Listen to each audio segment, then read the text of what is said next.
can get into it. We can get into it. Body fluids on the floor, get into it like a hood. We can get into it. We can get into it. Body fluids on the floor, get into it like a hood.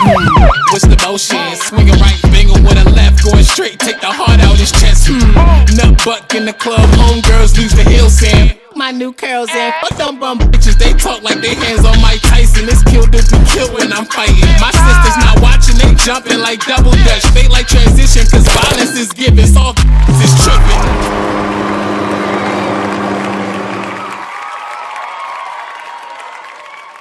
Hey guys, welcome to part 6 of Africa Palestine. I'm super excited to talk to you guys about this episode, and it's quite unique, and I just want to thank you guys for tuning back in. Feel free to hit the subscribe button down below, and if you'd like to, feel free to donate to our Patreon account.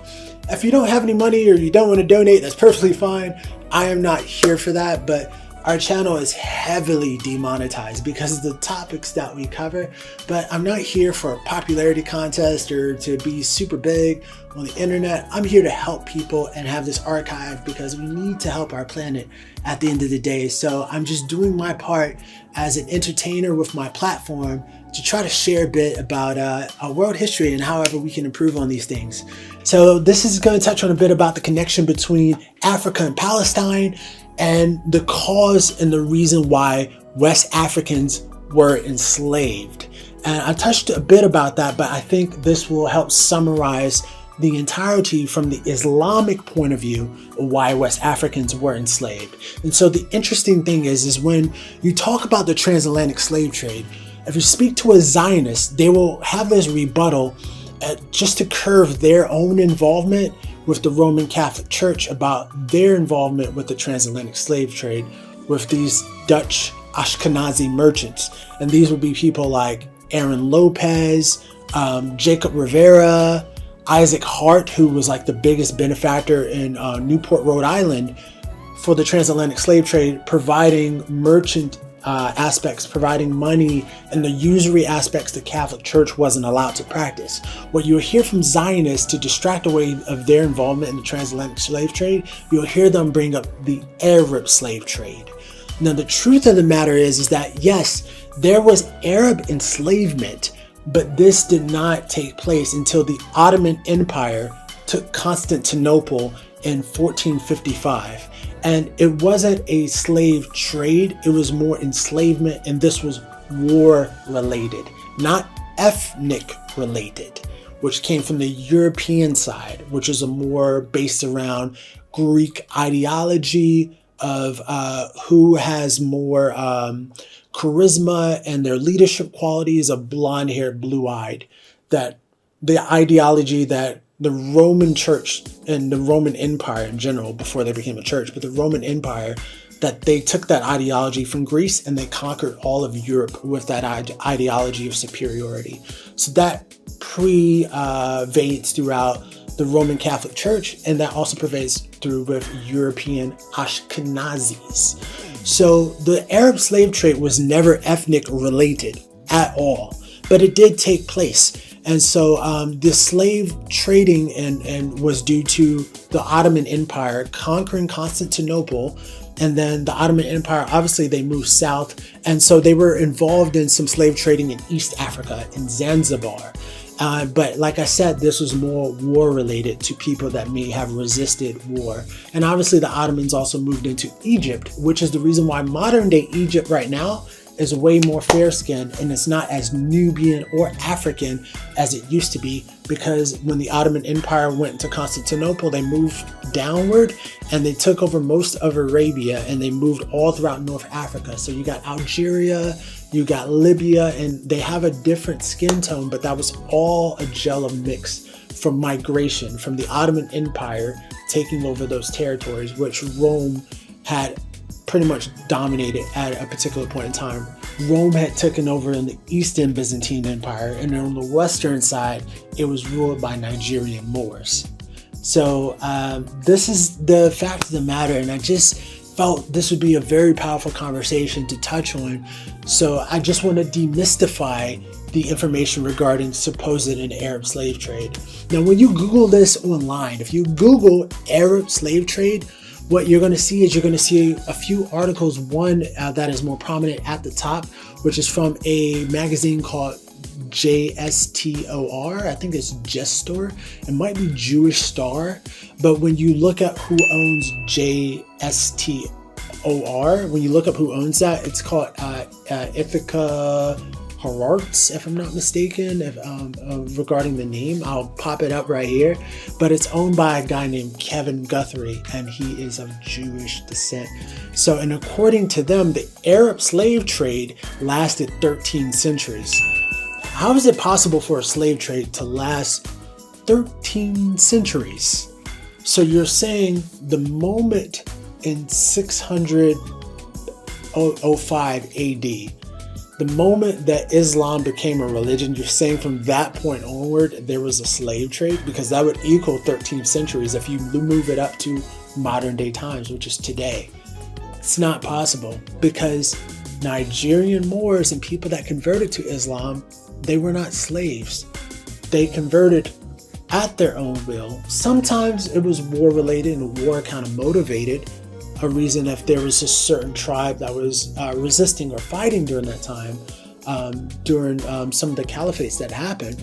But there were also people that took on a need to convert just because, and if they were Christian, there was a prediction in Deuteronomy, I think Deuteronomy 4, of a third prophet coming to earth. And some of them took that prophet to be understood as Muhammad, because Muhammad is mentioned in the Christian Bible. So some people converted to Islam. A lot of them converted to Islam on their own will, because it felt like the text in Islam and in the Quran is very simple to read, and it resonated with the people as like a good way to live their life.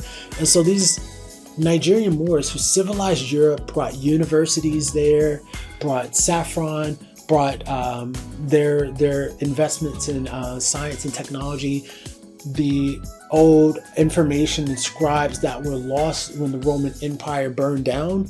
It was the Islamic Empire that helped revive all of this old information that had been lost during what they called the Dark Ages, or Europe's, Middle Ages, when they were fighting. A lot of this information was recovered, and it was all recovered and transcribed by Islamic scholars. So it was Islam that taught Europeans how to be civil. And you'll know that because they're all throughout European family crests. And we covered that on our podcast as well too. So feel free to go check that out and dig for that information too. So yeah, so this is going to be a very enlightening conversation. Sit back, enjoy yourselves. And thank you for listening to my preface. And hope you enjoyed this episode. Here we go. How often do you think about the Roman Empire? What's that about? So do you remember last year or the year before last year when, well, you don't have a wife, do you? No. Okay. So it was a thing that women were doing to their husbands or their boyfriends on TikTok, where my wife, I was literally just at home one day. I don't have TikTok. I have a TikTok account, but I don't use it. And I think I only have one video on there. And I only opened it because somebody else was using my videos and they went viral, and then people were like, after seeing you navigate my iPad, I believe you. Yeah, I'm not a technological person at all. So my wife is very big on TikTok. She's always on TikTok. So she came on to me one day and she was like, babe, how often do you think about the Roman Empire? She's from California. And I was like, that was such a random question, threw me off. But I was like, I think about it a lot, because the Roman Empire laid the foundations for modern society. If we think about the fact that we're part of a global Western-oriented monoculture, that culture that we have, the Western culture, has its roots and stems in the ancient Roman society. And they controlled the majority of Europe, and they controlled the majority of the Middle East. And most of what we know today as the Muslim world was in fact a part of the Roman Empire. And it's interesting. So, and I speak about this, that's what I speak about in my new book, the fact that for many people, when you think of the Roman Empire, you think of ancient Rome, you think of Western Europe, you think of people in, I don't know, togas and Romulus and Remus, Italians, etc. But the height of the Roman Empire, at the height of the Roman Empire, the empire extended from Western Europe, so Great Britain, France, Spain, Portugal, etc., all the way into the Middle East. Turkey was a part of the Roman Empire. Jordan, Syria, Lebanon, Palestine were all parts of the Roman Empire. Egypt, Tunisia, Libya were all parts of the Roman Empire. And the portion of the Roman Empire that was outside of Western Europe and in what we now know today as the Middle East and Asia was larger and more prosperous than the western part of the Roman Empire. So what happened is during the reign of Emperor Constantine, he splits the empire into two, the western part and the eastern part, and then he moves the capital from Rome to a new city that he builds in between Europe and Asia called Constantinople, which we now know today as Istanbul, which is in the middle of Turkey, in a Muslim country. What year was that? Oh, I can't remember the year, but you can Google that, right? But what's interesting about this then is that the capital of the Roman Empire is Turkey, in Istanbul, in what we now know today as a Muslim country. And even during the time of the Prophet ﷺ, he has a Sahaba called Suhaib al-Rumi, who comes from Syria area, like Sham. But that area was known as Rum to them because it was a part of the Roman Empire. Anytime they spoke about the Romans, they're speaking about people who today would probably describe as Arabs or Middle Eastern people. But that was, in the classical world, considered the Roman Empire and considered the heart of the Roman Empire and the most prosperous part of the Roman Empire. And then gradually the Western Roman Empire fell and became different countries and nations, which grew into what we now know today as the Western nation states that we have now. But the Eastern Roman Empire continued. Which we now know as the Middle East, basically. We now know as the Middle East, and they call it the Byzantine Empire. And this is why semantics is so important, because when you call it the Byzantine Empire, you disassociate it from being the continuation of the Roman Empire, and you associate it with something completely different, when really we have to take into consideration that the majority of the Muslim world today, especially in the Middle East and North Africa, Egypt, all these countries that I mentioned, were considered Rome. They were considered part of the Roman Empire, Turkey, Egypt, all of these places.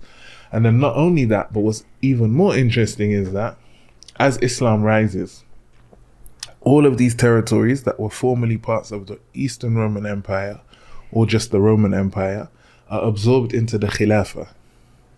Sayyidina Umar bin al-Khattab, the Caliphate.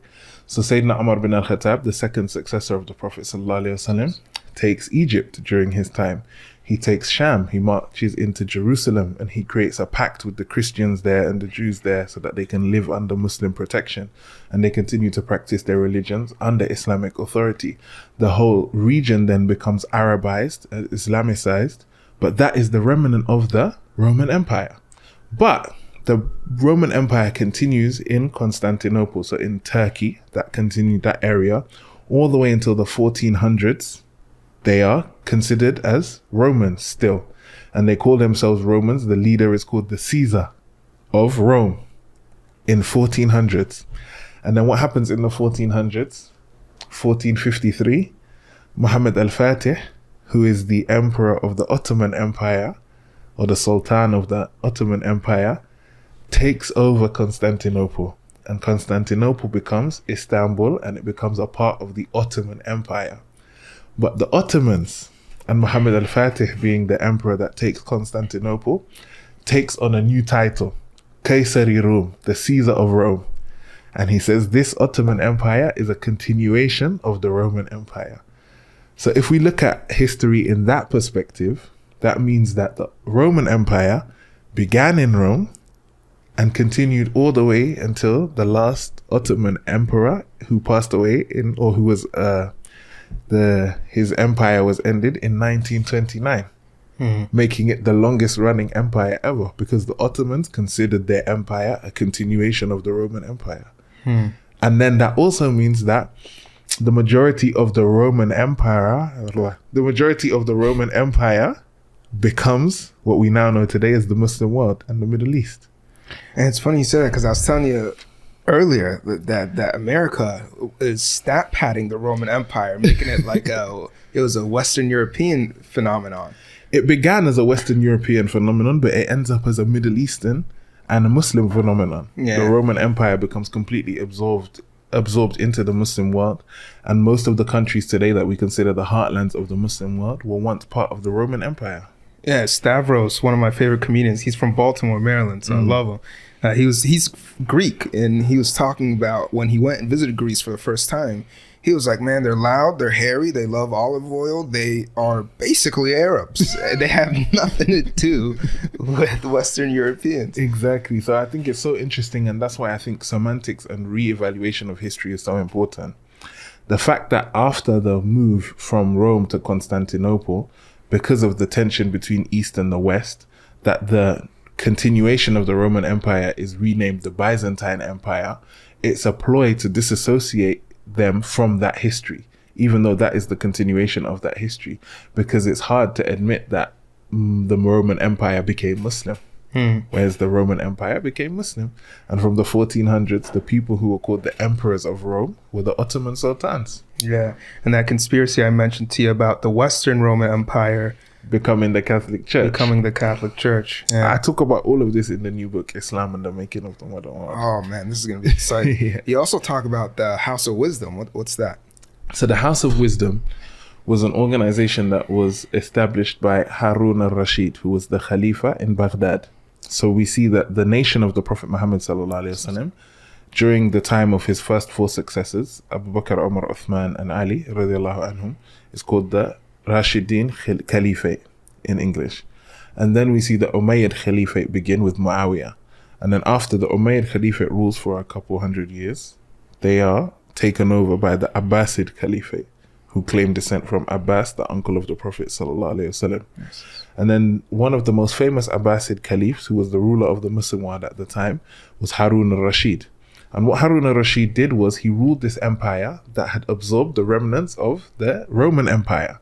And so they had the intellectual traditions of the ancient Greeks and the ancient Romans at their disposal, as well as the new territories that they had towards the east, Persia, and by extension, the Indian subcontinent. All of these areas, the knowledge and their books were available to the Muslims.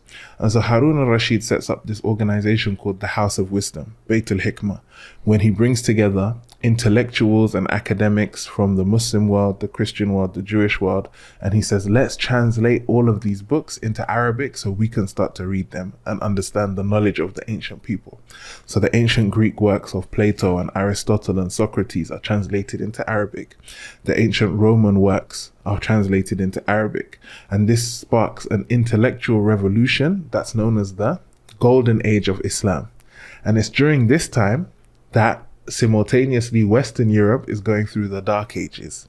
They don't have access to widespread literacy. They don't have access to the ancient history and traditions and culture. And so it's ironic that Western culture today is based on ancient Greek and ancient Roman philosophy and culture. That's the origin of it. There's a really, really good book that summarizes this called The Passion of the Western Mind. And that book, if you read it, you understand the entire intellectual history of Western culture from beginning in the Greeks to end to secularism and capitalism and all of the isms and schisms that exist today. But you realize that the Westerners had lost touch with the ancient Greek and the ancient Roman culture and civilization, but it was preserved by the Arab Muslims. And so the Westerners, through their interaction with the Eastern Roman Empire, which was bordering the Muslim world, were going to Muslims and studying these things and taking it back to Europe. Not only that, but during that time, the Umayyad Khilafah had extended into Morocco and North Africa. And from Morocco and North Africa, the Moors, which were a movement that started in the Senegal Valley River and went up through Mauritania, the Morabitun, into North Africa, under the Umayyad Khilafah, and then afterwards when the Morabitun and the Muwahhidun came in, they took over Spain and Portugal and they ruled that area for over 700 years. So Muslims in the most prosperous parts of Europe, Spain and Portugal, and then Sicily and southern Italy, as well as the Eastern European areas that were bordering either part of the Roman Empire or bordering the remnants of the Roman Empire that existed there, were all influenced by Islamic culture and society and, intellectual tradition. So the Westerners were seeing the advancement of the Muslims in science, in technology, in all of these areas, and they were going to the Muslims to study and learn and bring that knowledge back. So if you Google, you got the Google here, right? Yeah. Google Arabic numerals for me. the way that we write our numbers today, and if we think about the fact that numbers are the foundation of coding, the foundation of all technology and science that we have in the Western world, that the Western world is known for, numbers from 1 to 9 written in this way that we know them today are called Arabic numerals, because they were based on the way the Arabs would write their numbers, and they were taken directly from Arab civilization. Before that, we had Roman numerals, which was the X and the V and the I. You can't code with that. You can't build algorithms with that. Even the word algorithm comes from Arabic. Any word in English that begins with the word alcohol, algorithm, algebra, all come from Arabic words, because they were learning science, mathematics, technology from the Muslims. And this was sparked by the intellectual revolution that was happening in the Muslim world through the House of Wisdom, which is another thing that a lot of Muslims don't know. They don't know that we always, especially us from colonized countries that were colonized by the West, have been given this mentality that Western society is so much more intellectually and technologically superior than everybody else, which is why they're the most dominant culture and prevalent culture, and why people strive to send their children to the best schools in America or in England or anywhere in Europe and make them learn European languages. We're all here speaking English, even though I'm West African and you're an Egyptian Arab, because our parents thought that was better. And you can probably speak English better than Arabic. I can't even speak my dad's language, but I can speak English. No one from my dad's side of the family can speak his language. And my mother's side, I can speak Wolof, but my English is much better than my Wolof, right? Because of the preeminence of Western culture. But Western culture only has this preeminence because of what they took from the Muslims and how they advanced their society from the Muslims. So I talk about that in this book. And that probably leads to that clash or tension between the two civilizations. Does that lead to your next chapter, the War of the Cross? The War of the Cross, which is the Crusades. Okay. A lot of Muslims don't know about the history of the Crusades. A lot of people in general don't know about the history of the Crusades. The fact that after the Europeans had studied the Muslims, received knowledge from them, received science and technology and advancement from them, they started to resent them. And then with the control that Muslims had over the Holy Land, which was Jerusalem, the Catholic Church started to encourage people to gather together, form armies to go and reclaim the Holy Land from the Muslims. And this is when we start to see the War of the Cross, that the Western Christians were traveling into the Middle East, into the heart of the former Roman Empire, and trying to take back Jerusalem, until they were finally defeated by Salahuddin Ayyubi. There was a time they did take Jerusalem from the Muslims, and that's a time when they took, as well as Jerusalem, they took a lot of the knowledge and the science and technology that was going on in the Muslim world and brought it back to the Western world. And that is what sparked the Renaissance period, which led to Europe coming out of the Dark Ages and into the Enlightenment period. That was all inspired by Muslims, because they were in competition with Muslims. And that's also when you start to see Islamophobia and anti-Arab propaganda, Muslim propaganda become prevalent and become a part of Western culture during this time of the Crusades. So a lot of the things that we see today in terms of Islamophobia globally in the West has its roots and its origins in this Crusader period, especially after Salahuddin Ayyubi recaptures Jerusalem from the Christians. And then after that, about 200 years after that, we see Muhammad Fatih capture the heart of the remnant of the Roman Empire. And so now Europe has lost everything. Spain and Portugal belong to the Muslims. The Roman Empire has finally fallen and has been absorbed into the Ottoman Empire. And the Ottoman Emperor is calling himself the Caesar of Rome. And then all of their former territories, the Holy Land, is also in the hands of the Muslims. And so you start to see then the tension and the Islamophobia really peak in Europe. And that leads to the papal bulls and the beginning of that section of history. And this next chapter, does it have to do with our popular segments that we've had together, the Blacksmith and the Lion King? Yeah. Oh, let's go. That's awesome. So the Blacksmith and the Lion King, we spoke about that in the last podcast. Yeah, it's a very popular segment. It was a very popular segment. The fact that Sunjata Keita, who was known as the Lion King. And my intention wasn't to say that the Disney Lion King had its origins in that story.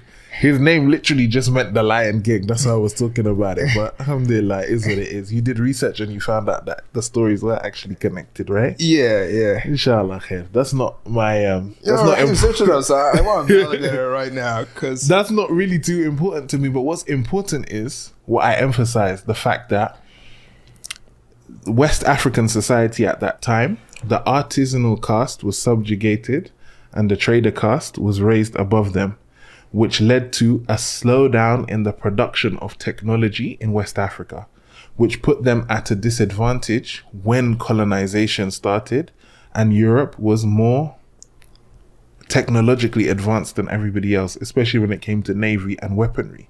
And the only reason they were was because they were in competition with the Muslims in the first place. So they were speeding up and trying to develop new technology, new guns, new weapons, so that they could kind of get some form of control over the world. So what's interesting is during this period, and we always speak about, for example, Mansa Musa being the richest man to have ever lived, right? And Mansa Musa was a known Muslim king and emperor. So the image that we have of Africa as a place of poverty, as a place that's subjugated to, colonial powers. And I want you to Google for me the Catalan Atlas. I want to show the people something. Will this appear on the screen in the video? Yeah. Okay. So if you Google this Catalan Atlas, go to images. This was a map that was drawn, in the 1300s. Click any kind of clear image of it. Not this side, the side that deals with Africa. So like, go back. I think it was one of the top ones. Go up. But I want to show like I think a it more might global. be this one. Yeah. That one? Okay, yeah. So zoom out and you see this is an image of Mansa Musa, who is the king of the Mali Empire at that time, or the emperor of the Mali Empire at that time. Richest man to have ever lived, a black West African man from the Mandinka ethnic group. The Europeans in the 1300s are starting to have an understanding of the world, right? And they draw this map, this atlas of the world. So we have this man here, Mansa Musa. He's sitting on a throne. He has a golden crown. He has a golden nugget in his hand, and he has a golden staff to signify his wealth, his authority, and his significance in the region.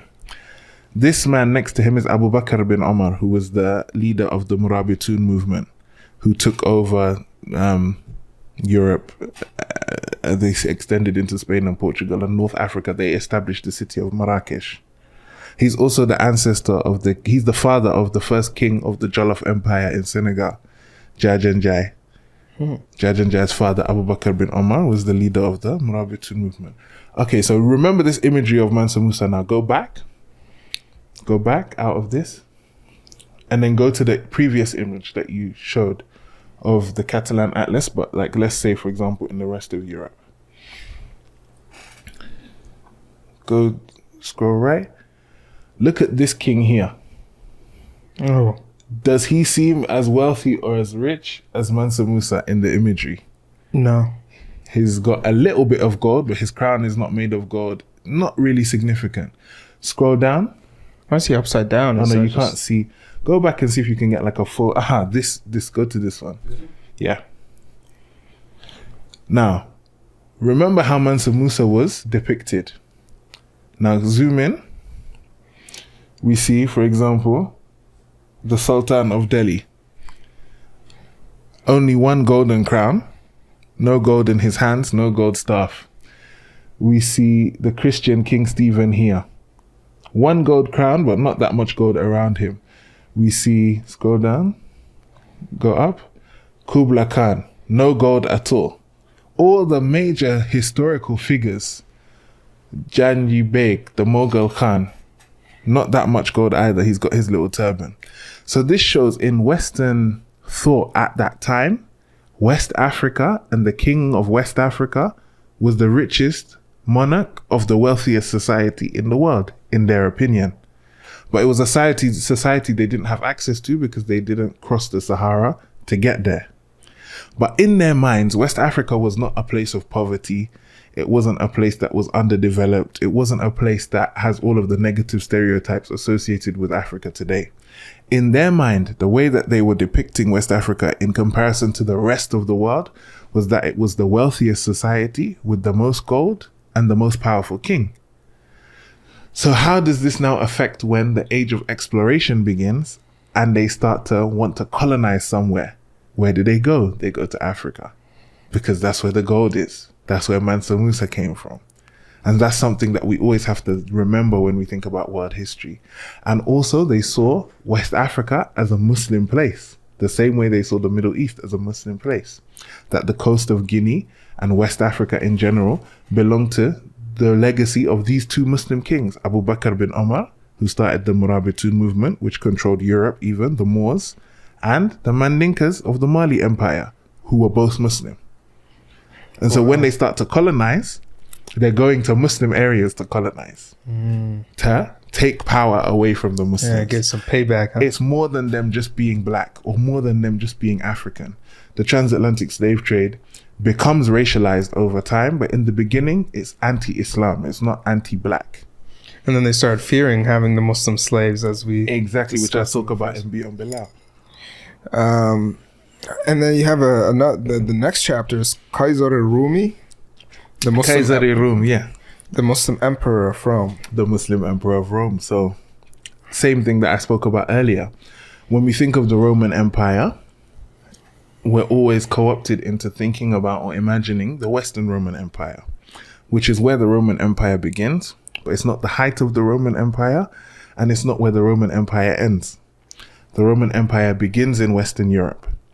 Then it transfers to Istanbul in the Middle East, and it becomes a Middle Eastern empire, which is then absorbed into the Ottoman Muslim Caliphate and the Khalifa of the Muslim world, the ruler of Mecca and Medina, the ruler of the Ottoman Empire.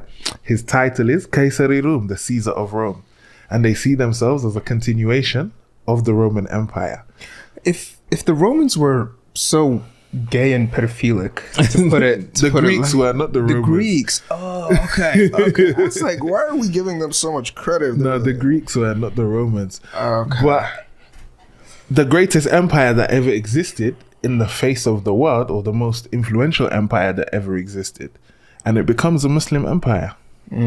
So you really do see the Roman Empire as the most significant to ever exist, Definitely. even over the Islamic empires? Definitely. Definitely. Why do you It's- think Allah bestowed that honor upon them? I don't know why Allah bestowed that upon them. I can't answer that. But what I can say is that it was absorbed into the Muslim world. And so the Muslim empire is an extension of the Roman Empire, because Islam reaches its height globally after it absorbs the territories of the Roman Empire, such as Egypt, such as Palestine, such as Lebanon, such as Syria, such as Turkey. All of these places were part of the Roman Empire, and they become Muslim. And then the last emperor of Rome is the Sultan of the Ottoman Empire. Do you think that I'm completely segueing here a little bit, because it's just something that's always been on my mind. Does Allah favor people over other people just absolutely throughout all of history? Allah always speaks about the fact that he favors some people over others. Right. But the thing is, we shouldn't look at worldly domination as a sign of Allah's favor. There's a narration, for example, that the 4 greatest kings or most powerful kings to ever exist, 2 of them were Muslim and 2 of them weren't. The 2 that were Muslim were Sulaiman and Dhul-Qarnayn. The 2 that weren't Muslim were Fir'aun and Nebuchadnezzar, I think it was. Was it Or Persian? Nimrod. Persian, Nimrod and Fir'aun, yeah. He wasn't Persian, he was Babylonian. Babylon. Nimrod and Fir'aun. Fir'aun, as we know, is the worst enemy of Allah, but he's one of the most powerful kings that ever existed. Sulaiman is one of the most favored prophets to Allah, and he was also one of the most powerful kings to have ever existed. So But the let's say- worldly mulk, like the worldly domination of having wealth, of having power, of having influence, is not a sign of your favor in the sight of Allah. The sign of your favor in the sight of Allah is your taqwa and your iman, and we will only be able to see that in the akhirah. That's why Allah says in the Quran, if we look in the worldly life, some people have been raised above others, and in the akhirah there will be more distinction and more separation between people. But the akhirah is based on your iman and your taqwa. It's not based on your wealth or your power. يوم لا ينفع المال ولا بنون إلا من أتى الله بقلب سليم. As why Ibrahim wouldn't says in someone... the Quran. Sorry. The day that your wealth and your children don't benefit you, but whoever comes to Allah with a sound heart, a clean heart. Why wouldn't, though, a kid in the heart of Central America look at all these great dynasties throughout history and not have a feeling that his people or her people were completely left out of the picture in the story of humanity and God? I feel like that is the depiction of how history is told. If the child in Central America is never taught about the Aztec Empire or the Mayan Empire and the great civilizations that existed on the American continent before colonization and before things, then they'll always think that they're left out of history. The same way, for example, Africans growing up and black people growing up, when you hear stories of the Roman Empire and you see Netflix series about Alexander the Great, but there's nothing made about Mansa Musa, or there's nothing made about King Menelik, or there's nothing made about the Empire of Zimbabwe or Congo, you're going to think that Africa doesn't have any history or civilization, when in fact the Europeans in the 13th century were depicting African kings as the most powerful and wealthiest kings in the world. Yeah, and now they're turning them into Lion King movies. That's my last reference for the Alhamdulillah. So back to your the book that is most recent out, Black Muslims in the East. We've so far been talking about the book that will come out, inshallah. Inshallah. Islam and the making of the modern world. Yeah, I'm looking forward to that one, man. I am too. I feel like what I've written there, I want people to know just as much as I wanted them to know the information that was in Beyond Bilal, if not more. Because it's going to be more relevant to a lot more people. You know what's so funny about what you're saying is the information, the knowledge in this book, because I actually read them and like really enjoyed them, it has become like a basic knowledge that I have now. And I think it's so normal. And I'm like, wait, I only know this because I read Beyond Bilal. And I wouldn't have known it otherwise, so I can't really judge other Muslims for not. But once you have the information that you speak about in these two books, you feel like you can't operate as a Muslim without having this information. Hey guys, I hope you enjoyed that segment. And so yeah, now we're going to touch on a little extra bonus part.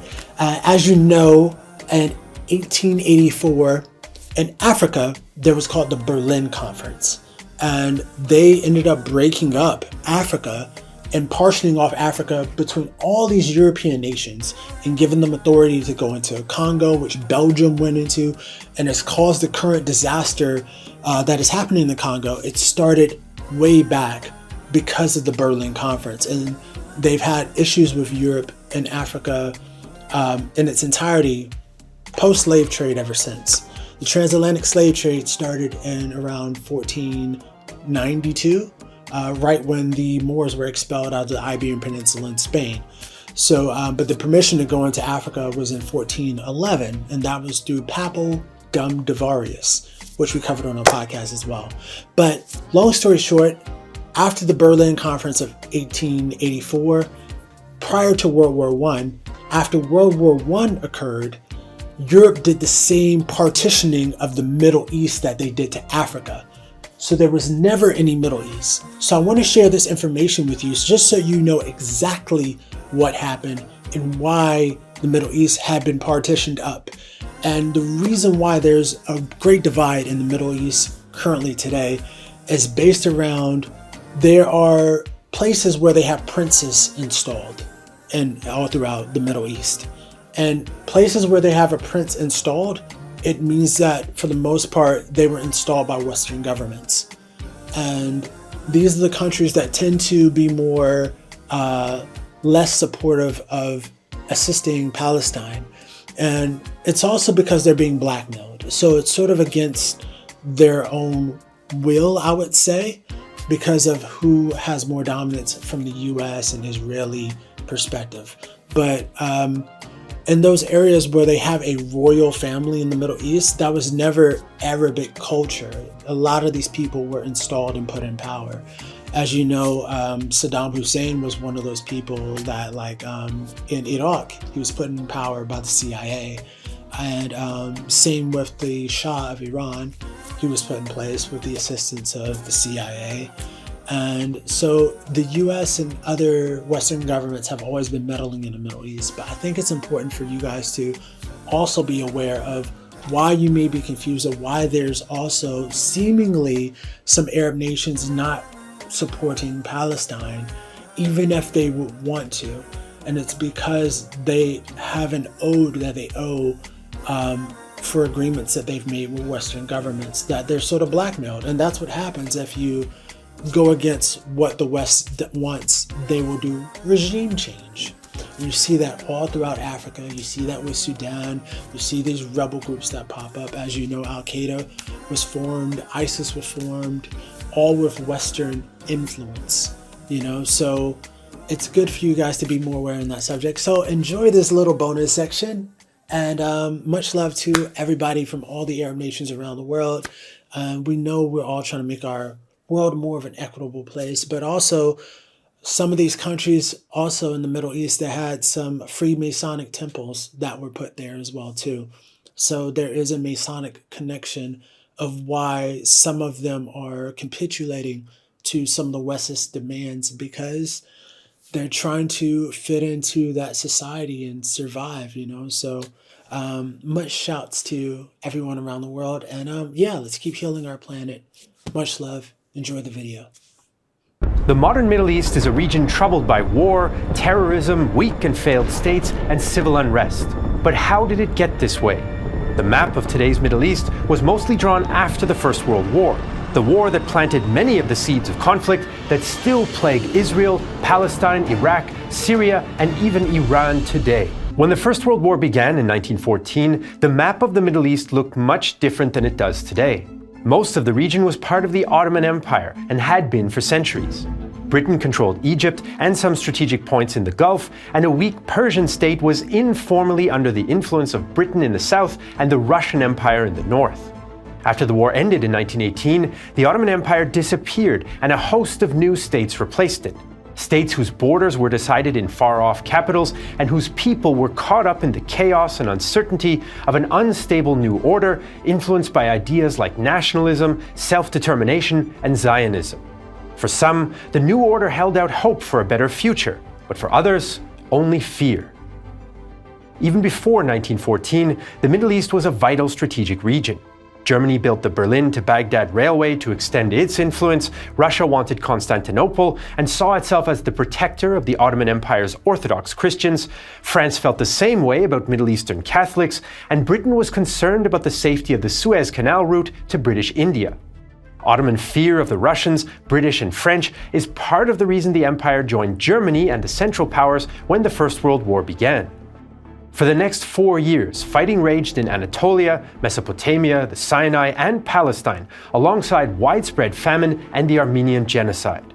As the war dragged on, both the Central Powers and the Allies tried to undermine each other's empires. The Germans and Ottomans appealed to Muslims under French, British, and Russian rule, while the Allies appealed to minority Christians and Arab nationalists living under the Ottomans. The great powers also struck secret deals with each other to divide the spoils of war in case they won. All these deals had one thing in mind: winning the war as soon as possible and benefiting from that victory. The contradictions and conflicts of wartime agreements could be sorted out later, or so they thought. One of these wartime deals was between the British Empire and the powerful Hashemite family of the Hijaz region, part of today's Saudi Arabia, but then part of the Ottoman Empire. The Hashemites were led by the Sharif of Mecca, Hussein ibn Ali al-Hashimi, who agreed to lead Arab tribes loyal to him in a revolt against the Ottomans. In exchange, the British promised that the Hashemites would rule a future independent Arab kingdom, but the deal was vague about borders. Hussein hoped that if the British won, his family could lay claim to new territories and power, and the way to legitimize this quest was through Arab nationalism. The Hashemites claimed that they represented the desire of Ottoman Arabs for freedom and their own national state. ideas that some Arab intellectuals and nationalist societies had indeed been calling for, though not necessarily under the Hashemites. This worked for the British, who positioned themselves as liberators. Many noble Arabs have perished in the cause of Arab freedom at the hands of those alien rulers, the Turks, who oppressed them. These noble Arabs shall not have suffered in vain. So from 1916 to 1918, the Hashemites led the Arab revolt against the Ottomans, with British assistance via T.E. Lawrence, better known as Lawrence of Arabia. There is some debate about the military effectiveness of the uprising, but politically, it set high expectations for the peace, expectations that would be disappointed. The British knew their deal with Hussein violated a 1914 agreement with the French and Russians, which stated that any post-war land settlements would involve all the Allies. They also knew that the French had their own interests in the Middle East and might not be too keen on Arab independence. In late 1915, French diplomat François-Georges Picot made France's case clear. France would never consent to offer independence to the Arabs, though at the beginning of the war she might have done so. It was unthinkable that the French people would acquiesce in the placing of Christians of the Lebanon under a Mohammedan ruler. So Picot met with British diplomat Mark Sykes, which resulted in the secret Sykes-Picot Agreement of May 1916. Once the Ottomans were beaten, each ally would get its own sphere of direct and indirect influence in the Arab provinces and part of Anatolia, the French in the north and west, and the British in the southwest and south. Palestine was to be administered internationally, and earlier agreements gave other areas to Russia and Italy. Any future Arab kingdom would be under French and British influence. But there were doubters, like British Brigadier General George MacDonough. It seems to me that we are rather in the position of the hunters who divided up the skin of the bear before they'd killed it. I therefore think that any discussion at the present time of how we are going to cut up the Turkish Empire is chiefly of academic interest. So the British had promised the Hashemites an Arab kingdom, and the British and French had then divided up the same region between themselves. Palestine was the exception. There, the British made another controversial deal to help their war effort. The Zionist movement had existed since the 19th century and promoted the idea of a Jewish state. Zionist thinkers like Theodor Herzl considered several possible locations, but most settled on Palestine, which was the ancient homeland of the Jews and still home to a Jewish minority. Even before the war, Zionist Jews had been moving to Palestine, which created tensions with the Arab majority. We are a nation threatened with disappearance by the Zionist tide in this Palestinian land, a nation which is threatened in its very being with expulsion from its homeland. In 1917, the Allies were still struggling to win the war, and Russia dropped out after the revolution. At the same time, some in the British government, like David Lloyd George and Arthur Balfour, were sympathetic to the Zionist idea, an idea lobbied for by prominent British Zionists like Chaim Weizmann. London hoped that by supporting Zionism, the Jewish diaspora around the world might rally to the British cause. Some British politicians like Lord Curzon and Edwin Montagu, who was Jewish but anti-Zionist, opposed the idea, but in November 1917, Balfour sent a telegram to the Zionist Federation of Great Britain. His Majesty's government view with favour the establishment in Palestine of a national home for the Jewish people, and will use their best endeavours to facilitate the achievement of this object, it being clearly understood that nothing shall be done which may prejudice the civil and religious rights of existing non-Jewish communities in Palestine, or the rights and political status enjoyed by Jews in any other country. This was a dramatic commitment, but a vague one, since it was not clear whether national home meant state, and what the situation of the non-Jewish majority would be in practice. So in order to win the war, the British had made a deal with the Hashemites for Arab independence, the British and French had made a deal to divide most of the Middle East, and the British promised to support Zionism. As if this wasn't complicated enough, in 1917 the United States joined the war, and the tangle of contradictions began to unravel. In January 1918, President Woodrow Wilson unveiled his 14 points for peace. Wilson's points included the concept of self-determination, that each people who identified as a nation ought to determine their own future. This seemed simple in principle, but it didn't match with the reality of mixed populations and mixed identities on the ground. There were Arab nationalists, but most Middle Easterners were still not familiar with the relatively new concept of national identity. They usually identified more with their religion, tribe, extended family, or home region. Yes, some tribes joined the Hashemite revolt, but most did not question Ottoman rule and remained loyal to the existing system, whether they were enthusiastic about it or not. Those who did feel a drive for national self-determination, be they Arabs, Zionists, Kurds, or others, now felt that there would be a state for them after the war, high expectations that would be very hard to meet. After successful British offensives in Palestine and Mesopotamia, the war finally ended with an Allied victory in November 1918, and a strange interlude began. The armistice had stopped the fighting, but it would take time to sort out the post-war order. British and French troops occupied the Ottoman Arab provinces and parts of Anatolia, the Americans brought humanitarian aid to feed the starving, and the politicians discussed the fate of Europe and the Middle East at the Paris Peace Conference.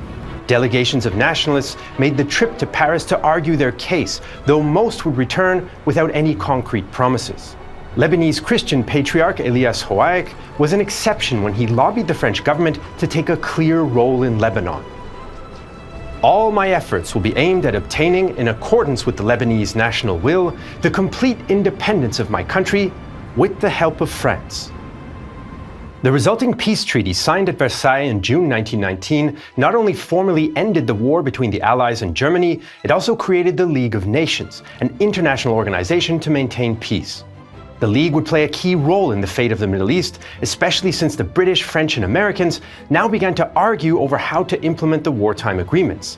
The British felt that since they'd done most of the fighting against the Ottomans, they deserved a bigger share of the spoils. The Americans opposed the secret wartime diplomacy and insisted that the League should oversee the gradual independence of Middle Eastern peoples via so-called mandates. This meant that a developed state would be responsible for advice and assistance until the new states could function on their own, in theory. In practice, it wasn't quite clear how the mandate would work, including to the Hashemite would-be rulers of a new Arab kingdom. What does the word mandate mean? We do not exactly know. I only wish to say that the nations in whose name I speak intend to remain free to choose the power whose advice they will ask. Their right to decide their fate in the future has been recognized in principle. Very well. But a secret agreement to dispose of these nations has been prepared, about which we have not been consulted. I ask the Assembly whether this state of things ought to exist or not.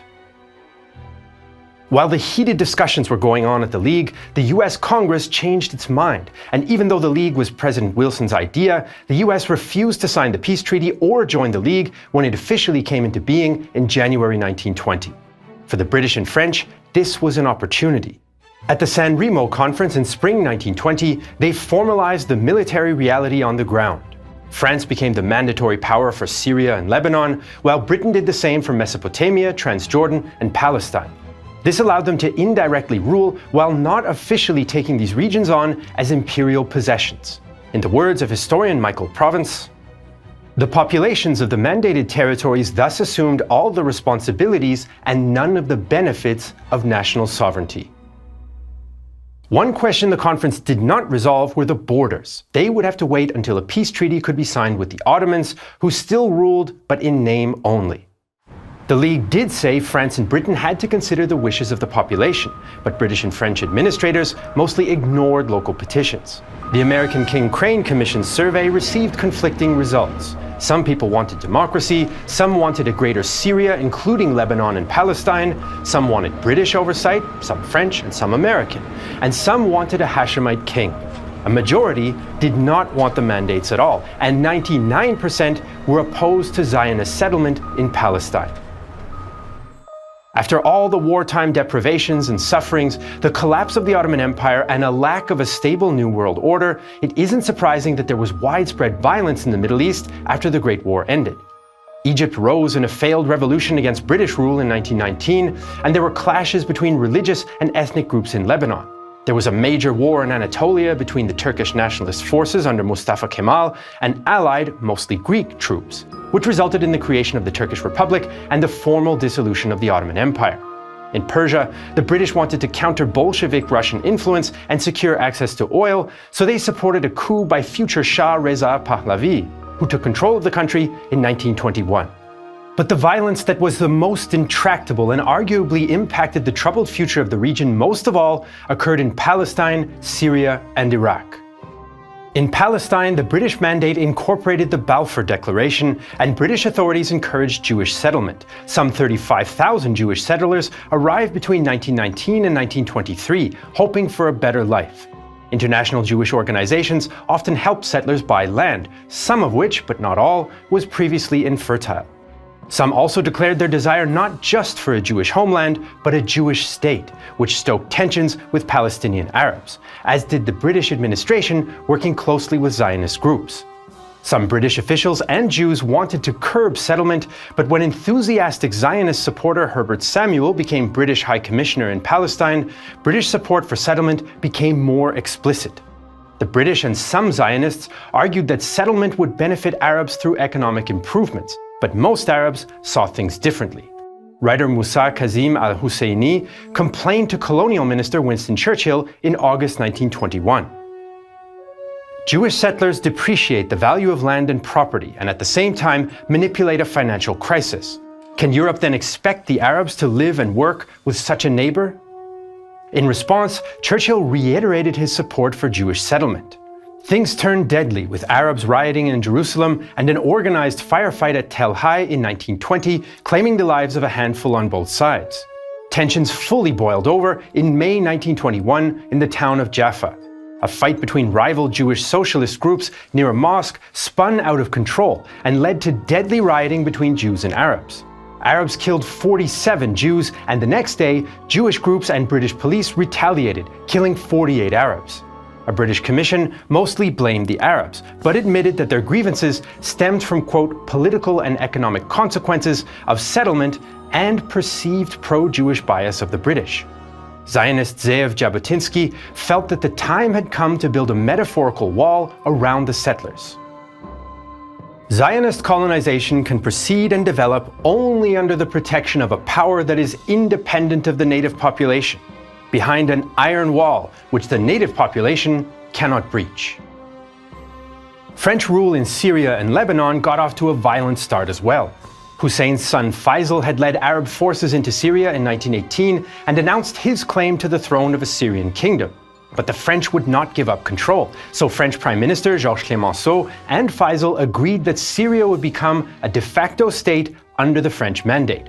Faisal's Arab nationalist allies of the Syrian National Congress, however, wanted full independence and control over Lebanon and Palestine. A nationalist society informed Faisal of their position. "We are ready to declare war on both England and France." Faisal's priority was becoming king, so he reluctantly agreed to cancel the deal with the French and was crowned King of Syria on March 7, 1920. France threatened to invade, so Faisal now accepted their terms, but his answer arrived late, so a French army invaded Syria anyway from its base in Lebanon, and defeated the ragtag Arab army at the Battle of Maysalun in July. Faisal fled to Mesopotamia, but Maysalun became a symbol for Arab nationalism and resistance to European imperialism, as Ali Alawi has written. It was a military disaster, but its name has gone down in Arab history as a synonym for heroism and hopeless courage against huge odds, as well as for treachery and betrayal. Faisal's position between the French and the nationalists and his own family's ambitions have caused lots of historical debate about whether he was a power-hungry opportunist, a sincere pan-Arab nationalist, or both. In Mesopotamia, the British were also struggling. Their military was stretched thin across the region, bureaucrats fought departmental turf wars, and politicians argued about how much independence Mesopotamia would have, and whether it would be 1, 2, or even 3 states in the future. One thing soon became clear: the population was divided.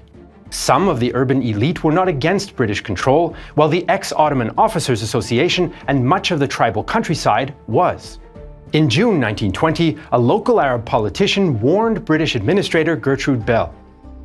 "You said in your declaration that you would set up a native government drawing its authority from the initiative and free choice of the people concerned. Yet you proceed to draw up a scheme without consulting anyone." That same month, the Iraqi revolt, also known as the Iraqi Revolution, began. From a local tribe resisting British troops imprisoning one of their own, the unrest spread across the Middle Euphrates region. Tribal forces besieged several British garrisons, captured Najaf and Karbala, and defeated multiple British relief columns. It took the British until November and 450 dead to put down the revolt, and the settlement included a vague promise of an independent Arab kingdom that had yet to be defined. The fighting, though, caused some in Britain to question the mandate. How much longer are valuable lives to be sacrificed in the vain endeavor to impose upon the Arab population an elaborate and expensive administration which they never asked for and do not want? The British defeated the Iraqi tribes, but they didn't understand them. Bureaucrats wrote reports that blamed the revolt on a conspiracy between Turkey and Faisal, a conspiracy between the Germans and the Turks, and possibly the Bolsheviks too, the machinations of the American Standard Oil Company, Pan-Islam, or the Jews. Tribal leader Saeed Muhsin Abu Tabih was more pragmatic. The British hastened the revolt's timing by their ignorance about the proud personality of the Iraqi and the numerous political mistakes that they committed across the country. There is a historical debate about the Iraqi revolt or revolution as well. Some see it as a rebellion of different groups who were upset at British rule because it was foreign and heavy-handed. Others emphasize the role of former Ottoman officers who supported Faisal as future king. Still others consider it a national revolution that laid the foundation for a modern Iraqi identity and eventual independence. The shape of the modern Middle East became more clear by 1921, even though formal peace only came in 1923. At the Cairo conference, the powers agreed that Faisal would rule over the Kingdom of Iraq, his brother Abdullah would become king of Transjordan, and Britain would continue to support the Zionist project in Palestine. Though Britain would still have significant influence, the new kingdoms enjoyed more autonomy than the British had intended, thanks to the Iraqi revolt. Independence, though, would have to wait. The French soon divided Syria and Lebanon into 5 separate states, which they would rule for years to come. They also decided to create Greater Lebanon by attaching several Muslim districts to mostly Christian Mount Lebanon, creating an unfamiliar and volatile mix. And so the First World War had swept away the centuries of Ottoman rule and created a new Middle East. It was a region of fragile new states, supposedly on their way to independence thanks to the League of Nations, but in fact under British and French imperial control. There was violence between religious and ethnic communities, and there was violence against foreign domination. And in Palestine, there was the uncertainty of the Zionist project. Would it result in the creation of a Jewish state, or would it result in perpetual tensions in Palestine? Or perhaps both. The roots of the Middle East conflict were planted after the First World War, but it really escalated during the Cold War, where the superpowers got involved and several wars were fought in the region. In the background, Israel was pursuing the acquisition of nuclear weapons, much like the US and USSR had done during and after World War II. This is the Middle East about 100 years ago, okay? A little more than 100 years ago. In the beginning of the 20th century, let's say 1900. It looks like that. And this is the Middle East now, after Britain and America. And France came and they started drawing random borders. Okay? That's before, that's after. Because you see all of these countries and this whole concept of, you know, a state, it's a European concept. It's a Western concept. This is not a concept that came from the region, nor was it agreed to by anyone in the region. Syria is all of this. Do you understand? All of that is Syria, but they then splintered it into little pieces. Oh, you've got one thing called Israel, then you got another one called Lebanon, and then you have another one called Palestine, which is like 2 parts. And then you have another thing called Jordan. And then, you know what, let's give a chunk of Syria to Iraq, and we'll give another chunk of Syria to Turkey over there. And then, you know, we'll just add some other countries down south. Let's go and make up, I don't know, Kuwait and the UAE and, you know, gas stations, basically. Gas stations, which is what they call Russia. They like to call Russia a gas station. No, actually, the real gas stations are these things. Saudi Arabia, Kuwait, the UAE. These are gas stations, okay? So these borders are barely 100 years old. I'm talking about Sykes-Picot in 1916, and then we have Balfour Declaration a year later in 1917. All done in secret, all planned not here in the Middle East, but over here in Europe. So you tell me what gives anyone here the right to go down here and start carving things up. You can't. You can't. There's no argument for this. So Israel is completely made up. Okay? I mean, Zionism is even worse than what we're talking about because, you know, the carving up, the fracturing, the balkanizing of this region was not only about creating Israel. Like I said, it's about putting rich families in seats like Saudi Arabia. You know, the whole concept of Saudi Arabia is we want a family that we know are bandits, the House of Al Saud, and who are going to be aligned to our interests. Now, keep in mind, 73, king back then, different story. But for the most part, Western aligned. Kuwait, again, it's a piece of Iraq that they then carved out and said, oh, there's a lot of oil here. Kuwait. Oh, welcome to Kuwait.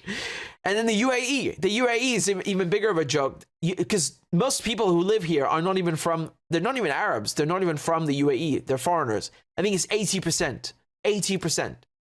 I mean, if there was ever a fake country, look no further than Israel. But this is a good example as well. And lo and behold, who were in the Abraham Accords? Oh, it's those gas stations, Bahrain and the UAE. So do you understand the game here? And who is next in line to normalize ties with Israel? Oh, it's our buddies, Saudi Arabia. Oh, and who has already normalized ties with Israel? It's those other countries, Jordan and Egypt. Now, we got in a stranglehold, in a chokehold, that we made sure are going to do what we say. Now, Egypt, of course, is Egypt. Who can say Egypt is not real? Jordan, again, you got Hashemite family who puts in place controlled, it's a Western asset. I mean, the guy's, forget it. I'm not talking about his wife. I'm talking about the king. His wife's Palestinian. I think she has no choice but to stay quiet, even though she tried to object to this. But, you know, she didn't have any power. If she had power, she'd be gone. So you do understand the game here. And then when it comes to Syria, at the end of World War I, they kicked the Ottomans out. The Arabs did that, okay? And they did it with Britain's help. Now, the whole point was that you had Faisal, Prince Faisal, who then became King Faisal, and he was elected. He was elected to be leader of what is Syria. And they weren't happy with that. So you had something called the Kingdom of Syria, the Arab Kingdom of Syria. And then they basically, the French came, they removed him from power, and then Britain took him next door to Iraq. And they tried to make him popular in Iraq and kind of imposed him on people, even though he wasn't, he had no a base or any kind of support there. It's illegitimate. It's another, propped up leader. Not that he was propped up in Syria. In Syria, he was really legitimately elected. And it was democratic and it was independent. But no, it's because it's democratic, because it's independent, because it's not controlled by France and Britain that it had to go. Do you understand? So Britain, France, and America fucked the whole Middle East, and it's 2024, and these borders, these ridiculous lines on the map that are fake, that are illegitimate, that no one voted for, that no one asked for, they are the source of all the problems that you see today. Every single thing. Genocide in Gaza. Ethnic cleansing in Gaza, in Palestine, in Jerusalem. Whether we're talking about Christians or all Palestinians, it's the same thing. Displacement of populations. You got Palestinians going into Syria, Iraqis coming into Syria, and then Syrians going into Europe, and then you got some of them in Turkey, and you got Armenians that were killed, and it also went to all of these genocides, all of these transfers of populations, ethnic cleansing, were done by Europeans and their allies. So Germany and the Ottoman Empire. Remember, during Armenian genocide, all of the guns that the Ottoman Turks used were manufactured. They were German Kar-98s, K-98 rifles. So, I mean, it's the same thing you're seeing today. Half the bombs, 47% of the weapons Israel is importing are German. Same goddamn thing. Nothing changed. So we are seeing the effects of things that happened 100 years ago, because they're still there. Nothing changed since 100 years ago, right? So what I'm interested in, I'm not interested in these borders. For me, these borders are fake. I just gave you the reason why. They're literally fake. It's not like my opinion that they're fake. They were drawn by a bunch of people in Paris. What the fuck does anyone in Paris have business doing drawing borders in the Middle East? Is it okay? So is it okay for, the president of Syria to just start carving up France? Why not, right? Since we're doing this, why not? I think we should allow that, right? So either we undo this with reparations paid by Britain and France and America, or we can keep going with this trend and we can have the president of Syria, maybe, I don't know, carving up France into like 50 countries. How about that? Right? Every département gets its own phone code and becomes its own independent republic. And why not have Scotland become independent as well? And then inside Scotland, we can have another 50 countries, right? Since we're doing this. How about that? It's only fair. It's only fair. It's only fair. So this is a bunch of rubbish to me. I'm not interested in these borders. It's just like in Africa. I mean, we got 54 countries in Africa. 54, right? How many of those do you think were drawn by Western powers? You can go ahead and guess in the comments because it's a fair bit. And then, of course, Latin America is a different issue. I'm not going to go through every continent now. I want to stay with the Middle East, with the Levant. So this needs undoing. Once again, we have Syria that's fractured into 6 pieces, 5-6 pieces. And we have the rest of them. Now, not everything in the Gulf is necessarily bad. Like, I mean, Yemen, Oman, for example, they've done nothing wrong, right? But these things here, Jordan, Saudi Arabia, UAE, Bahrain, Qatar, I mean, they're a disaster for the Arab world. They've done nothing but house American bases, right? All of the American bases are in these countries. And they do nothing but attack other Arabs with them. I mean, when they invaded Iraq, they invaded it through Saudi Arabia because the Saudis, this criminal family that was installed by Britain, gave the Americans permission to put bases and weapons there, right? Now, I know Bin Laden doesn't like that. I don't give a crap about Bin Laden. He's a CIA asset. So we go back to the same thing, right? I'm talking to you from an anti-colonial viewpoint. So I'm not interested in all these lines. These lines mean nothing. They're a joke. Okay? They're a joke. They're a joke. No one voted for this, right? Usually this should be one country. This should all be Syria. Syria used to go all the way to where you see Gaza, ironically, right? So this over here is where Syria stretched to. And I can show you, I'll give you an example. Let me read something to you, okay? This is from Ibn Battuta, who's a great, very famous traveler. One of the most famous travelers and explorers in history, okay? And I'll just read to you what he says here, right? So he says, from there we went on to the town of Gaza, which is the first of the towns of Syria on the borders of Egypt. So Gaza is first of the towns of Syria on the borders of Egypt. So as I was saying, Syria was not this tiny thing here. It stretched all the way down to here, down to Gaza. This used to be one country, one region, one place. It's always been like that. Why do you think everyone speaks the same dialect in this, the Levantine dialect? Why does everyone eat the same food, right?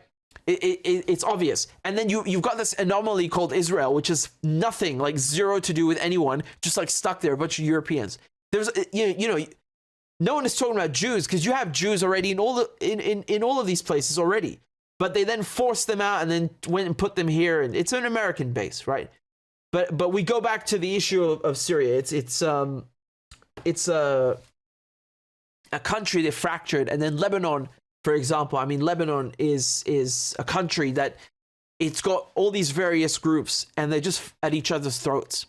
So that's another symptom of this issue.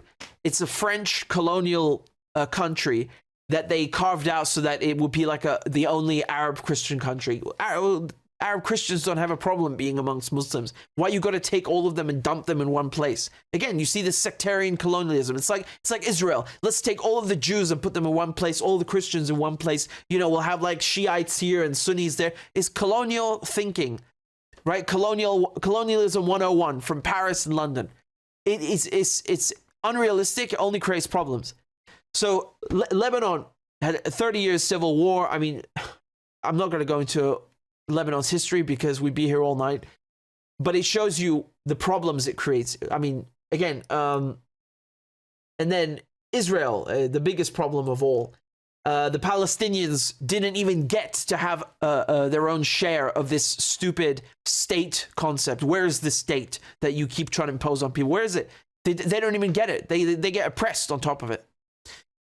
And then Iraq. I mean, once again, it's like they want to carve it up into pieces, and then they don't even let these pieces be. They have to go in and start invading them and bombing them and sanctioning them and starving them.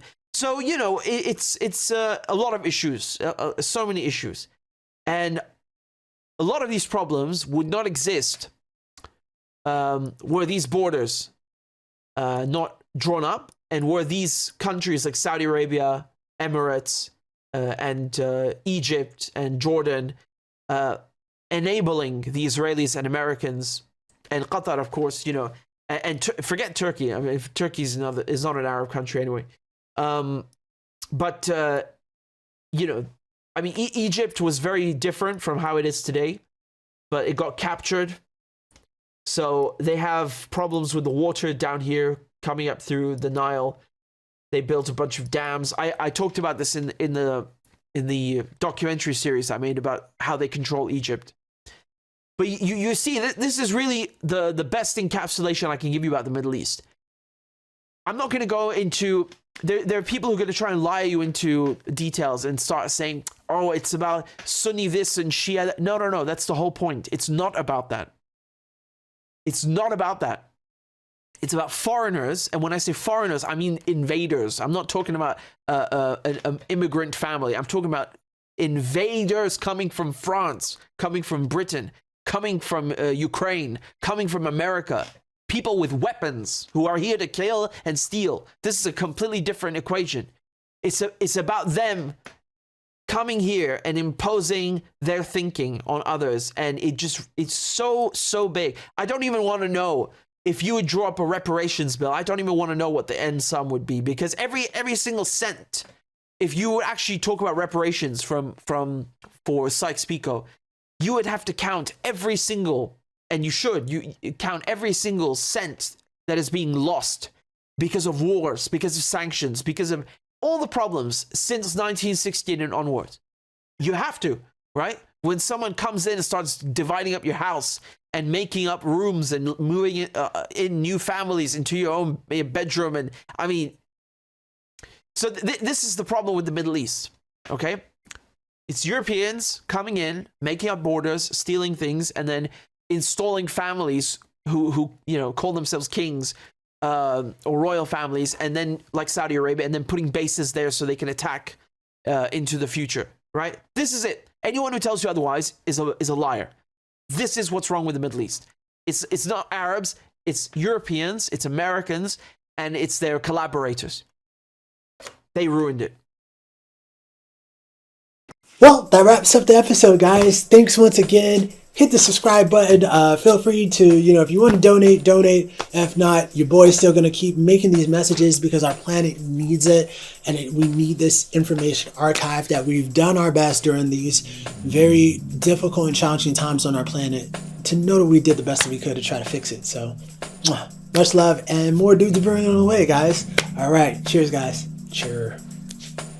Why is the rate of depression in Africa lower than the rates in Europe and America? The rate of depression in Africa is lower, and that's really an easy one. They're not under the same socio-economic and political pressures as we are. They're under different sets of pressures in economic, political, and social. But one of the things they don't have to, respond to or explain to anyone that they're Africans. If I live in Jamaica, I say I'm a Jamaican, But then I've got to somehow figure out a way to let that mean I'm an African too. When I'm in America, we used to call ourselves Negro and colors, and then we decide to start calling ourselves Afro-Americans and then African-Americans as a way of saying, I'm not an American wholly. America is a geopolitical place. I'm an African wholly. That's a racial space. That's a culture space. That's a spiritual space. And so, but on the continent, you don't have to say that because you're in your geopolitical space, you're in your culture space, you're in your racial space. You don't have to explain that to yourself. Here, we've got to explain it to ourselves because there's another culture space here, there's another political space here, there's another racial space here that's not African. So, and we're trying to function within that space with the other space being the dominant factor. And so we're constantly under duress, stress, and pressure to perform in a partnership that one of the partners won't allow to be legitimate. And yet we're fighting constantly for that legitimacy, that human beingness legitimacy in the context of a social order and a social ecology that's being determined not by the two parties, but by one party. And it's putting us under a lot of stress because the other party who's making the determination is then telling us, why aren't you self-determining? While at the same time, he's got the power to make the decisions of the degree of your determinations that can be made. You don't have to do that on the continent. You know, you wake up in the morning, you smell Africa, you hear Africa, you taste Africa, you speak Africa, you go and look at your door and you see Africa. And you have a rhythm with nature that Africa has designed. Over here we have a rhythm with nature that an abusive, oppressive, backwards, ignorant, non-civilized person have designed. And we are forced to try to be human within the context of that. That's very hard to do. And it puts you under a lot of stress. Every day here, the UK, Germany, France, wherever we find our people. السلام عليكم، أنا اسمي سارة، نازحين من الشاطئ من مخيم الشاطئ، جينا على الجنوب، وإحنا في خربة العدس، واليوم عاملين عدس.